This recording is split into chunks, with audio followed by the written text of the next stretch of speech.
de ma femme, d'accord? Je suis un peu blanc. Bon, en fait, c'est super intéressant. Vous êtes parti sur un débat tout à l'heure au sujet des glaciers. Vous avez parlé de l'eau aussi. Faut savoir quand même que la Terre, de tout temps, a eu des réchauffements climatiques depuis sa création. Hein, on est peut-être un peu d'accord. Le niveau de la mer a monté, on sait très bien, puisqu'il y a eu des constructions qu'on retrouve aujourd'hui, donc des constructions d'antan. Ensuite, bon, sur un autre sujet, tout à l'heure vous parliez des éléphants, en généralité le nombre baisse, mais sur une région le nombre augmente. Moi je suis pas d'accord sur le fait pourquoi se baser sur les éléphants, pourquoi vous avez dit, j'ai retenu en fait, vous avez dit que l'espèce des éléphants en fait crée des soucis pour l'humain. Vous ne croyez pas plutôt que c'est l'humain qui crée des soucis pour les autres espèces? Et toc. Non mais je sais pas, il m'a pas. Non mais je suis d'accord avec vous, hein, parce que quand j'ai dit il crée des soucis, c'était un peu une provocation, parce que justement, d'ailleurs sur une diapo, je ne l'ai pas commandé tout au début avec l'ours, j'ai dit qu'il aurait fallu dire que c'est l'homme qui devait se retirer. Donc il est sûr que l'homme est une espèce qui augmente tellement fortement que même si on n'a pas un impact plus fort sur l'environnement qu'avant, ce qui n'est pas le cas, on a un impact plus fort, mais le fait même d'augmenter, depuis que je suis né, c'est pas si vieux quand même, quel est le pourcentage d'augmentation de la population sur Terre? 240%. C'est pas 2,4%. C'est 240%. Ça veut dire que toute cette augmentation de population humaine puise dans les ressources planétaires à un niveau aujourd'hui, on sait très bien, c'est super dangereux. Mais pas seulement dans les ressources, mais le fait même d'exister. Quand une espèce disparaît, elle libère ce qu'on appelle une niche écologique. Nous, on fait l'inverse, on est en train d'occuper toutes les niches écologiques. Ouais, c'est ça. Donc même si on ne peut pas écraser le moustique, le fait même de marcher, ben, on a une influence. Alors pour l'eau, pour l'eau, vous avez dit que l'eau a monté, a baissé. Oui, terriblement. Hein, parfois elle montait de 200 mètres ou elle baissait de 200 mètres. Et il n'y a pas si longtemps, à l'échelle géologique, il y a 10 000 ans, on allait à pied en Grande-Bretagne. Pas tout à fait à pied parce qu'il fallait traverser un fleuve, enfin, on allait presque à pied, c'est-à-dire que du nord de la Bretagne, on pouvait aller dans les Cornouailles parce que le fleuve Manche descendait bien plus loin dans l'Atlantique. Et ça, vous voyez, il y a 10 000 ans. Mais là, c'était une modification, je crois, de 120 mètres. Mais parfois, il y a eu des modifications de niveau d'eau. Justement, ce que j'avais présenté tout à l'heure, c'est la grande crise entre l'ère primaire et l'ère secondaire. Les variations du niveau marin, c'était de 300 mètres. Vous imaginez ce que ça peut représenter 300 mètres, c'est-à-dire 300 mètres, ici, on est à quoi? On est à 70 mètres. Hein, c'est ça, 72. Bon, ici, allez, on est à 120. C'est-à-dire qu'on a encore plus de 120 mètres au-dessus, sous l'eau. Donc ces variations-là, mais ça existe toujours, mais à l'échelle géologique. Hein, toujours, il faut penser à l'échelle géologique. Et le troisième point, c'était quoi? Les éléphants, oui, qui dérangent l'humain, oui, mais j'ai fait exprès, oui, c'est nous qui dérangeons. Ah oui, c'est ça, je cherchais. Les loups, on a l'exemple des loups là en ce moment. Les loups à Yellowstone, ils ont fait des miracles. Aujourd'hui, on l'a réintroduit en France pour le tuer. Mais putain, mais bordel de merde. Non, mais c'est encore plus fâché, ça. Et puis quand un tigre ou un éléphant attaque un village indien, je pense qu'on est mal placé pour juger si c'est bien ou pas bien de... Et voilà. Madame, l'humain fait combien de morts par rapport à ces espèces? Non, mais je ne critique pas ce que vous dites. Ce que je dis juste, c'est que moi, ici occidental, quand un type s'échappe à Paris, on en fait tout un plat, ce qui en soi est normal. Là-bas, on ne peut pas, enfin moi je ne me permettrais pas de juger un village indien détruit par des éléphants. Ça m'est difficile de prendre position. J'aime pas qu'on tue les éléphants, mais en même temps je ne suis pas dans le village indien où l'éléphant a tout cabossé et tué des enfants, tout ça. Alors, je dis juste, moi je ne peux pas me permettre de juger parce que Je n'ai pas d'éléphant dans mon Ouais, mais village. alors mettez-vous à la place de l'éléphant. L'éléphant, il peut réfléchir comme vous et se dire, les humains, ils ont tué ma femme, mon enfant, machin truc, alors je vais leur péter la gueule. Enfin bon, c'est ce qu'on fait aujourd'hui avec les guerres. On fait ça par contre. Non, mais la remarque du local et du global est quand même à une certaine pertinence, dans la mesure où si, du fait de l'activité humaine, les éléphants prolifèrent, on déplace des équilibres et que globalement, les équilibres sont déplacés pour que globalement, avec comme résultat global qu'il y ait moins d'éléphants. C'est cet aspect-là, je pense, que vous voulez souligner, Patrick. Je parle à ta place. Mais... Non, mais c'est ça, oui. Là, la démographie, l'évolution de la courbe démographique. C'est pas systématique de dire, je comprends très bien ce que vous dites sur les loups, je suis relativement d'accord, mais on peut dire, si vous voulez, que là aussi l'activité humaine fait qu'en fait il vit du tourisme et que c'est joli de voir les éléphants, on laisse les éléphants vivre, il n'y a pas de régulation, des éléphants, bon, il y a un déséquilibre écologique, et que globalement les éléphants ils n'ont pas leur place dans notre monde, et que là, les éléphants, globalement les éléphants diminuent, et que ça c'est pas une bonne chose au moins en termes de biodiversité. Et puis il faut faire la différence entre une observation, qui est basée sur des chiffres ou pas, une observation, par exemple le problème aujourd'hui sur la Terre, c'est la démographie. Ça c'est une observation, enfin c'est une conclusion même. Mais là ça soulève comment régler ce problème.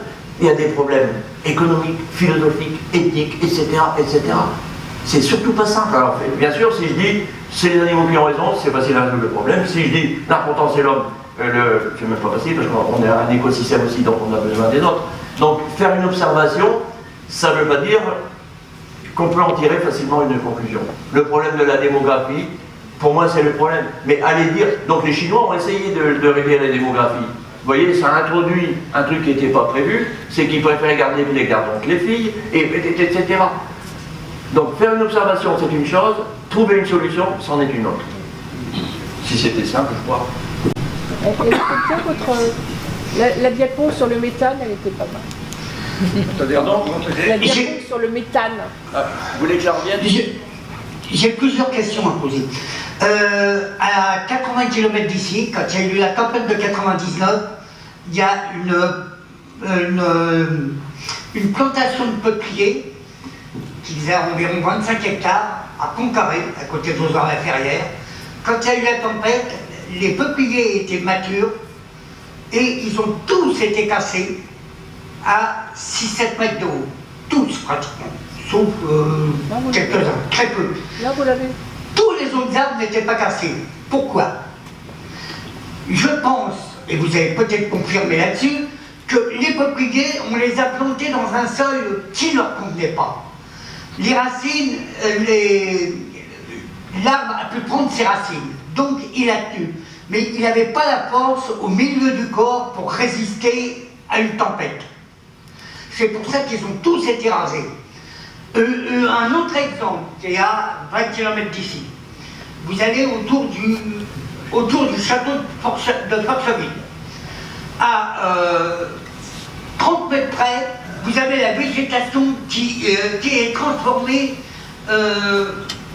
fondamentalement. À un moment, vous avez du sapin, un autre moment, vous avez des bouleaux, un autre moment, vous avez des chênes, un autre moment, vous avez encore un autre arbre. Ça vient de la fonction du sol, qui varie, ça recoupe ce que vous disiez tout à l'heure, sauf que ça change de quelques dizaines de mètres. L'autre chose que je voudrais dire, qui est beaucoup plus importante, il y a 6000 ans, on avait des cités lacustres. On remblait nos eaux humides et on se plaint des inondations. On se plaint des nappes phréatiques qui ne se remplissent pas. Il faut arrêter de remblayer les eaux humides, se servir de notre technologie qui est énorme pour profiter au-dessus des eaux humides sans les détruire. C'est-à-dire, avec notre technologie, passer la clarté en dessous pour ne pas détruire la vie des eaux humides. Il faut arrêter de détruire les eaux humides. On a 20 mètres de tourbe ici, à quelques centaines de mètres. 20 mètres de tourbe qui durent sur des dizaines et des dizaines de kilomètres. On a des bâtiments qui s'enfoncent. Je peux vous citer un petit peu bref. Un centre commercial qui s'est enfoncé 2 fois, à Cerny. On a mis des plots de 20 mètres de profondeur, 18 mètres exactement. Il a continué à s'enfoncer quand même. C'est le centre commercial qui est à la limite de la Ferté-Alais et de Cerny. En face, je ne sais pas, il y a peut-être je ne sais pas donner la définition exacte, c'est à quelques centaines de mètres de l'aérodrome.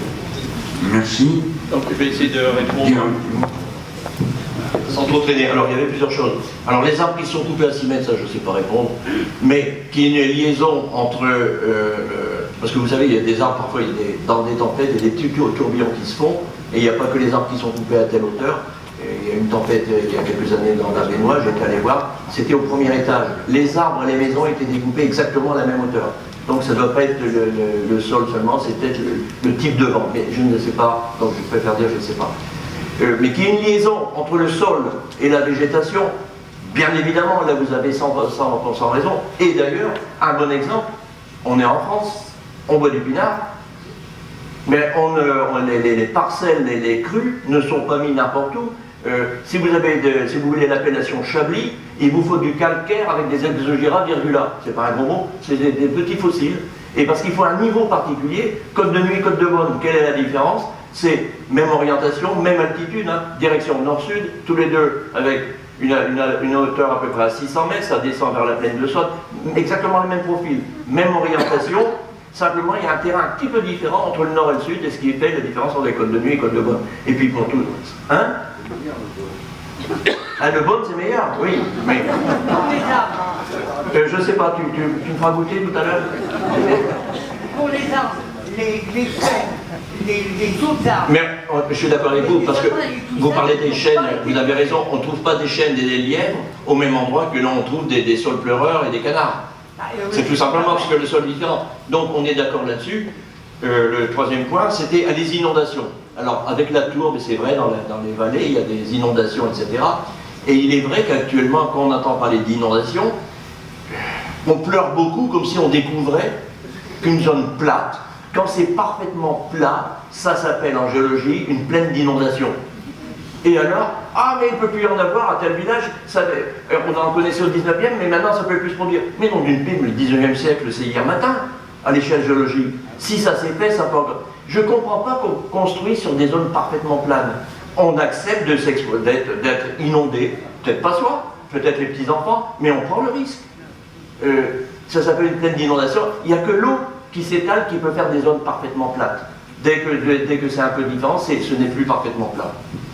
Alors je pense que pour limiter, Attendez monsieur, il y a un monsieur qui veut poser une question. l'enchaînement d'eau au moment où il est très important. Et le laisser s'écouler pour que l'eau ait le temps de s'infiltrer. Vous avez visité des grottes? Je pense que oui. Vous avez visité de Lascaux, vous avez visité de Mesmer, vous avez visité le boître de Padirac. Quand vous descendez dans ces endroits-là, vous voyez le ruissellement, l'eau qui ruisselle à des dizaines et des dizaines d'années, des centaines d'années, peut-être des milliers d'années. Mais c'est un relief karstique, c'est encore très différent. Il coule beaucoup plus vite. Bonjour, merci pour cet exposé. Donc, et pour le local et le global. Et donc je reviens aux courbes que vous avez citées, effectivement, donc l'environnement par rapport à ces courbes, il est beaucoup plus large que notre planète Terre. Il est même au niveau du cosmos. Comment dirais-je, la Terre tournant autour du Soleil, il n'y a pas longtemps qu'on le sait, hein, mais elle tourne autour du Soleil, elle tourne en ellipse, elle tourne aussi selon un certain angle, et le réchauffement climatique ou le refroidissement climatique est peut-être une des causes, pas forcément la seule, mais une des causes. Donc il y a différentes thèses qui se confrontent par rapport à ça. Donc ma question c'est, qu'est-ce que vous en pensez? Alors je peux parler, je crois que vous m'entendez? Oui. Il y a donc le cycle annuel, il y a la Terre qui est une toupie, et comme les toupies, vous avez vu une toupie, quand ça tourne sur soi, mais ça vibre un peu aussi. Et donc la Terre fait la même chose, il y a une petite vibration. Et ça, cette petite vibration, ça fait 20 000 ans. Quand on est d'un côté, 20 000 ans. Et ça a une influence sur le climat, bien sûr. Mais c'est 20 000 ans. Hein. Ici, le réchauffement qu'on observe aujourd'hui, c'est un siècle ou deux. Et puis après, elle a des oscillations beaucoup plus grandes aussi par rapport au Soleil. Elle a des cycles donc à 40 000 et à 100 000, elle a même des cycles à 400 000 ans. Et ça se voit, ça a changé le climat, ça s'observe dans les sédiments, dans les roches. Nous, ça fait partie de notre boulot d'essayer de repérer, je n'ai pas montré là. Si, la photo sur laquelle je me suis arrêté, on a vu qu'il y avait des bancs de calcaire, enfin des bancs durs et des bancs plus tendres.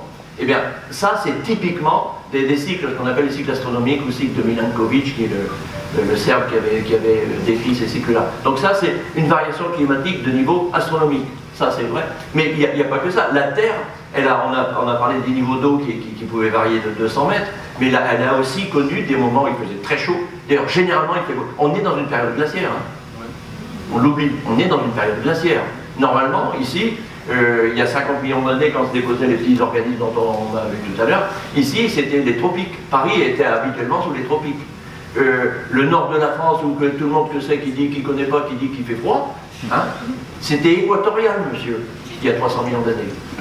Et donc le climat a varié, mais la Terre a aussi eu des moments complètement glacés. Alors ça, c'est intéressant. Et glace, ça s'appelle la Terre boule de neige.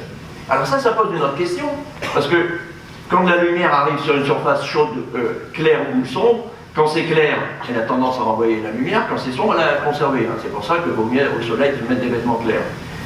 Donc, la quantité de chaleur qui arrive et qui repart, ça s'appelle l'albédo, enfin peu importe le nom, il y a de la réflexion. Donc une Terre qui est toute blanche, elle renvoie toute la chaleur qu'elle reçoit du soleil. Mais donc, elle est beaucoup plus froide que d'habitude.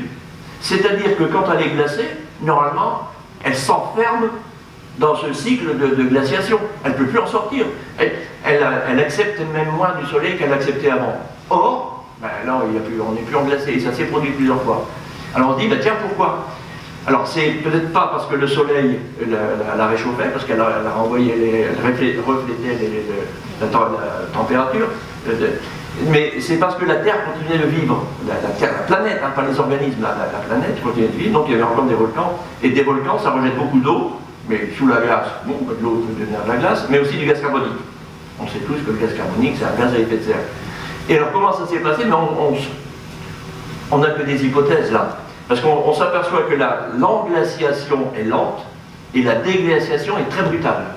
Et donc on suppose que, soit, je ne sais pas, il y a des volcans qui fonctionnent, il y a du CO2, du gaz carbonique qui s'accumule sous la glace, et que peut-être à un moment donné, est-ce un volcanisme qui a transpercé, ou est-ce qu'il y a eu un tremblement de terre, il y a eu des fissures et le gaz carbonique s'est échappé? Toujours est-il que ça a dû s'échapper très rapidement, et tout le gaz carbonique qui était accumulé là depuis des milliers ou des centaines de milliers d'années, s'est dégagé, ça a fait un réchauffement climatique très très brutal, et on a un autre type de sédiments.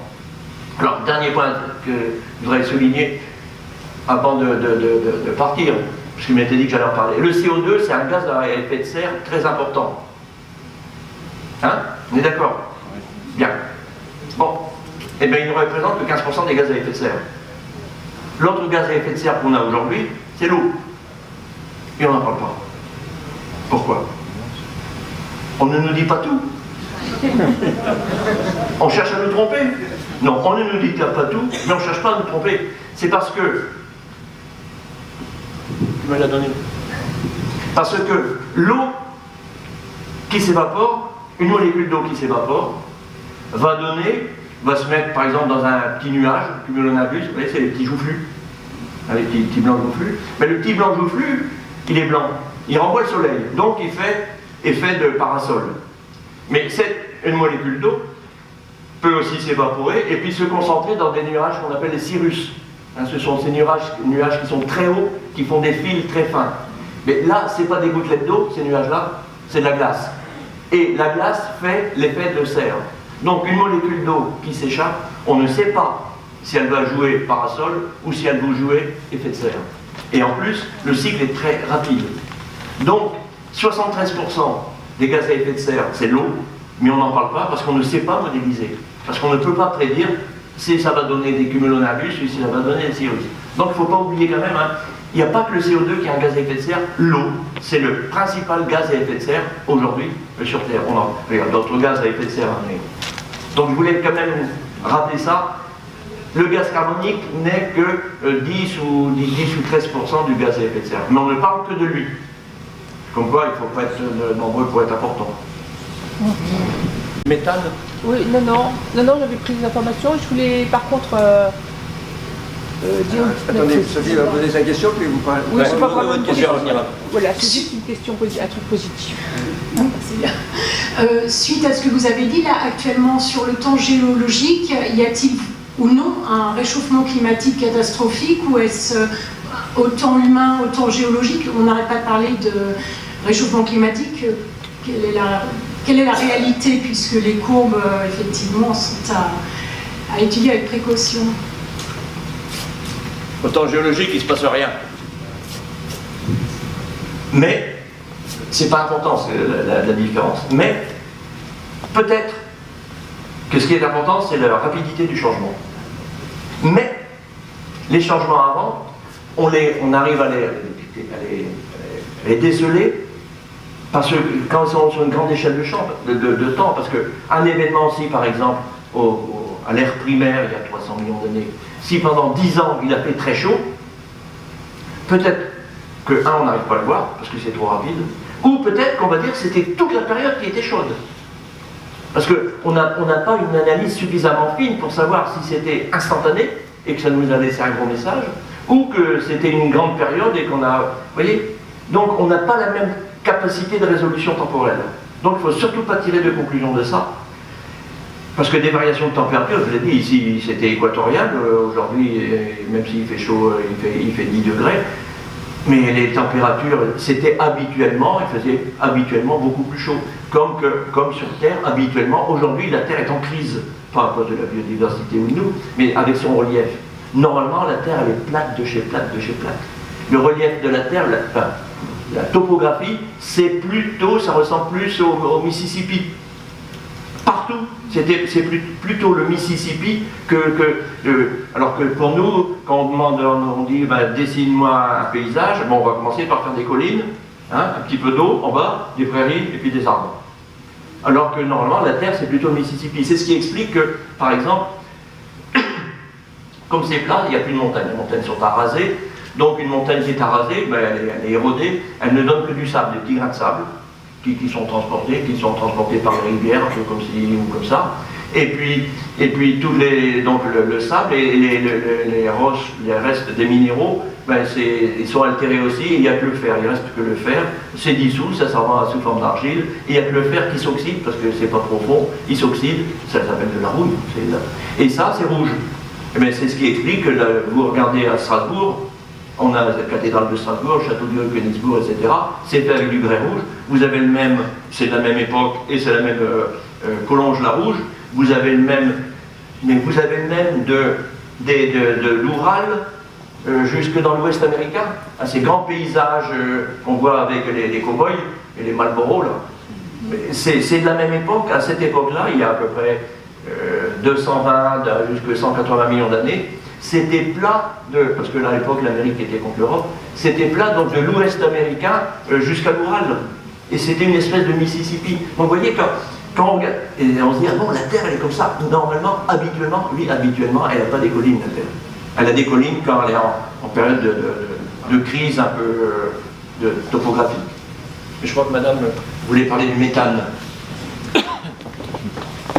D'accord avec moi, et vous le dites, je me prétends scientifique, donc je ne prétends pas détenir la vérité. Non, merci, je voulais juste les informations que j'ai prises sur votre diapositive, mais je voulais peut-être donner une petite information positive que j'ai vue très récemment dans un documentaire sur Arte qui s'intitule « Les transformations de l'ours polaire », où ils indiquaient que l'ours polaire et l'ours brun sont en fait certainement d'origine le même ours, et qu'avec la glaciation, l'ours polaire s'est créé pour s'adapter à son environnement, donc est sorti d'un système de groupement familial pour un système polaire, a transformé sa couleur de pelure, et actuellement, le documentaire était vraiment passionnant parce qu'il commence à se retrouver en groupe pour pouvoir se nourrir, et même à accepter que les ours bruns se rapprochent d'eux et viennent se nourrir ensemble. Et j'ai trouvé que c'était fabuleux est porteur voilà, d'un grand optimisme par rapport à tout le pessimisme ambiant. Oui, parce que les images qu'on voit souvent avec le réchauffement climatique qui est si grave et dangereux, Oui. on voit beaucoup cet ours polaire qui est sur un iceberg, hein, qui essaie de grimper dessus. Et, oui, bah, qui est iceberg, c'est un gros glaçon, oui.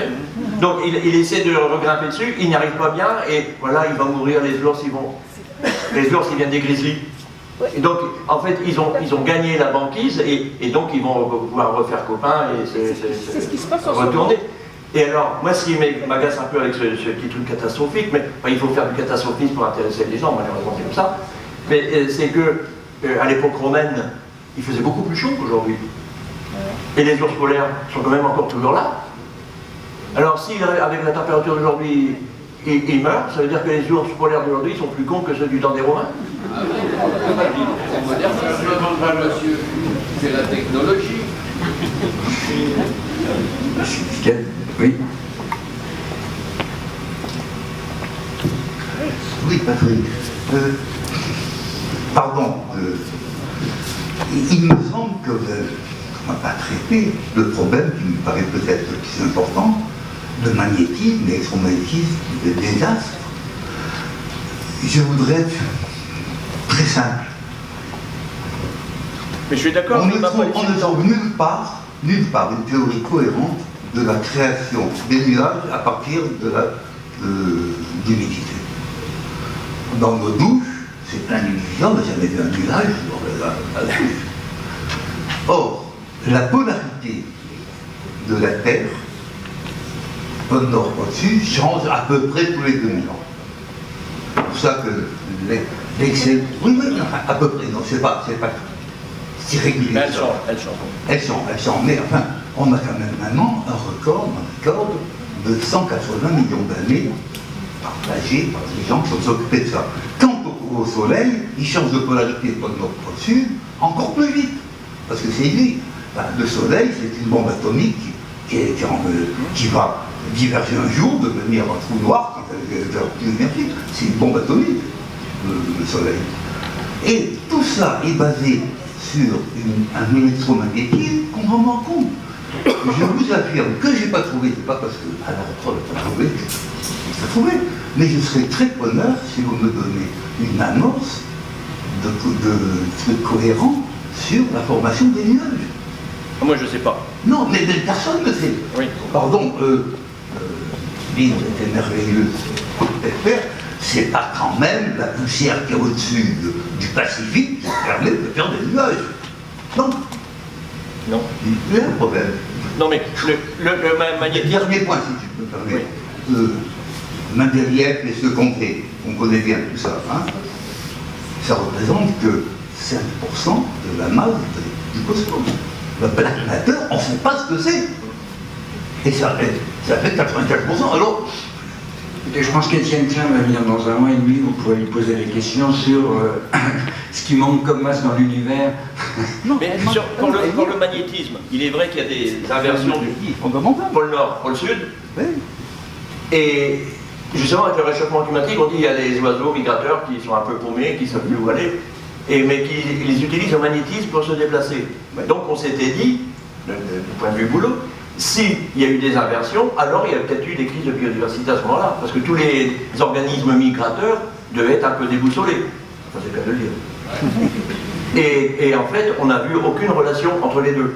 Il y a quand même parce qu'il faut des collègues qui avaient vu avec une petite variation, petite diminution du magnétisme qui correspondait en date avec la disparition de Néandertal.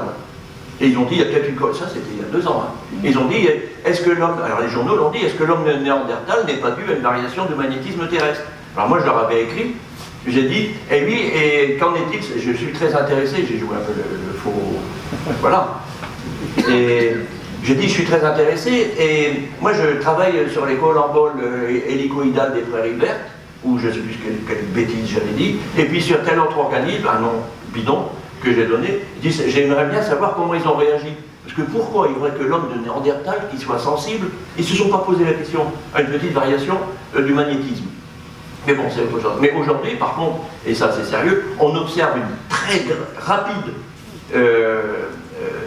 déplacement du pôle nord magnétique avec une très forte diminution, et on se demande si on n'est pas en train de vivre le début d'une inversion du champ magnétique.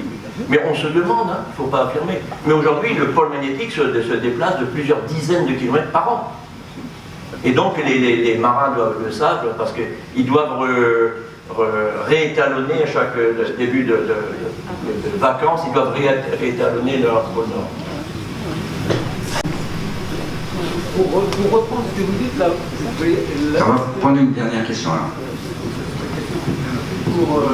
pour suivre ce que vous dites là, il y avait eu il y a quelques années un tsunami qui s'est produit avec toutes les conséquences qu'on sait. Est-ce qu'il y a eu certains scientifiques disent qu'il y a eu l'axe de la Terre qui aurait légèrement bougé de quelques degrés. Oui. Donc, vous avez entendu parler? Oui, oui. Ah, oui. Je vais vous répondre. Oui. Il faut faire attention, ce n'est pas exactement l'axe de rotation de la Terre. C'est la position des organismes, des continents sur la Terre. Donc là, il y a l'axe de rotation. J'ai besoin de mes deux mains. Il y a l'axe de rotation, et dessus, il y a les continents. Par exemple, c'est le continent qui est ici. Au moment du tremblement de terre, si l'axe ne bouge pas, l'ensemble du continent a bougé d'un petit peu. Et donc, on peut faire, disons, un barycentre de cet équilibre, et cet équilibre a bougé de quelques degrés. Ça serait pour ça. Et ça bouge à chaque gros séisme. Et ça serait pour ça, parce que je me suis rendu compte que le soleil ne se couche pas au même endroit. Derrière ma maison, le soleil ne se couche pas au même endroit. Oui. Ça viendrait de ça? Oui, entre l'été et l'hiver, il change. Non. Il y a eu un décalage. Après le tsunami, il y a eu un décalage. Ça, je sais pas. Et avant, il se Non, couche. ça doit être un film. C'est oui, c'est 1, 2, 3 Parce degrés. qu'il se couchait sur. Moi, j'habite à Chirosama. Il se couchait sur Bérobert. Et maintenant, il se couche sur Saint-Escodian. Oui, non, mais si c'est de l'observation, je ne dis rien. Mais que le soleil se lève pas toujours au même endroit, vous savez, c'est comme ça que on dit que nos églises sont orientées vers Jérusalem. En fait, c'est schématique, elles sont orientées vers l'Est. Oui, toutes les églises, le cœur regarde l'Est, regarde le soleil levant, comme dans toutes les cultures. Hein, et même, c'était avec les solstices, l'ouverture au solstice d'hiver ou au solstice d'été, etc. Mais les églises, en fait, ne sont pas exactement orientées vers l'Est. Elles sont orientées vers l'Est, mais vers la direction du soleil levant le jour du saint de la dédicace. C'est-à-dire qu'une église Saint-Étienne, elle n'a pas exactement la même orientation qu'une église Saint-Pierre. Parce que pour faire l'axe de l'église, ils mettaient un bâton, enfin un piquet, et le jour du soleil levant de la Saint-Étienne, le jour de la Saint-Étienne, ils regardaient, ils traçaient un trait, et ça c'était l'axe de l'église. Et c'est pour ça... Bon, et c'est pour ça que j'habite un petit village charmant, comme je vous l'ai dit, Ormois-la-Rivière, avec une église d'une banalité fantastique, qui m'avait quand même intéressé il y a quelques années. Et alors là, c'est l'aspect naturaliste, tu as insisté là-dessus tout à l'heure. J'avais pris des photos, je voulais m'intéresser à l'histoire du village, parce que quelqu'un du village, quand on est arrivé, il a dit, à Ormois, il n'y a jamais rien eu, et il n'y aura jamais rien, c'est pas intéressant. Je trouve que c'était une démarche qui était handicapée du cerveau. Donc je me suis dit, mais alors je vais m'intéresser à l'histoire du village. Et j'avais pris en photo l'église, et puis la journée je suis au boulot, donc le soir, et je redessinais les photos, et c'est en dessinant la photo, parce que voir une photo, c'est passif, hein, voir une photo. Il y a tout, mais peut-être qu'on voit rien. Parce que justement, on n'analyse pas. Alors que quand on dessine, on doit, analyser, 2, construire.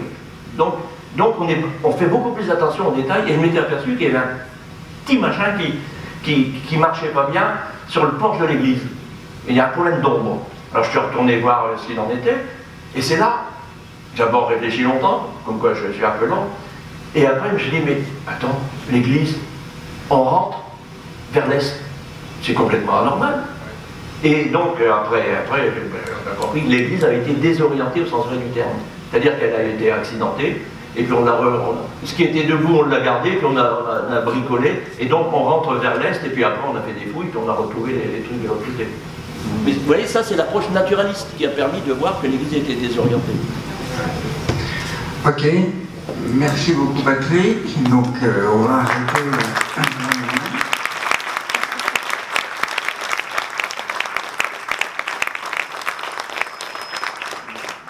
On ne va pas forcément se quitter immédiatement, il y a une petite collation et si vous voulez acheter des livres de Patrick Devers, il en a apporté quelques-uns, il pourra, je pense, vous les dédicacer. Quant à moi, c'est le moment de vous remercier d'avoir tous d'être venus et d'être venus si nombreux pour une conférence scientifique, ce qui n'est pas toujours si facile quand on n'est pas scientifique. Tu as insisté sur l'aspect, la culture scientifique ne fait pas partie de la culture, enfin n'est pas considérée comme faisant partie de la culture, et je pense que c'est bien dommage, et vous êtes peut-être en contradiction avec ça. Donc maintenant, le moment de remercier un petit peu tous les gens qui ont rendu ça possible. Alors je vais remercier la bibliothèque de la communauté d'agglomération Sud-Essonne. Il faudrait que je choisisse un nom plus long après cette fois. Et en particulier les bibliothécaires, donc Isabelle Soulier, Bénédicte Leloup qui s'occupe de la communication, Jérémy Bello qui dirige la médiathèque, et puis Morgane Ménard qui avait été à l'initiative et je dirais, au démarrage de ces conférences, et que je voudrais vraiment remercier beaucoup, et en plus ils se sont gelés un petit peu à l'entrée. Donc, un grand courage et une grande détermination, donc je voudrais vous remercier infiniment. Merci, je crois qu'il n'y a personne de Barthélémy Durand, je voudrais les remercier aussi pour nous permettre d'utiliser cette salle, même si elle n'est pas toujours facile d'accès, mais apparemment vous n'avez pas eu trop de problèmes pour rentrer.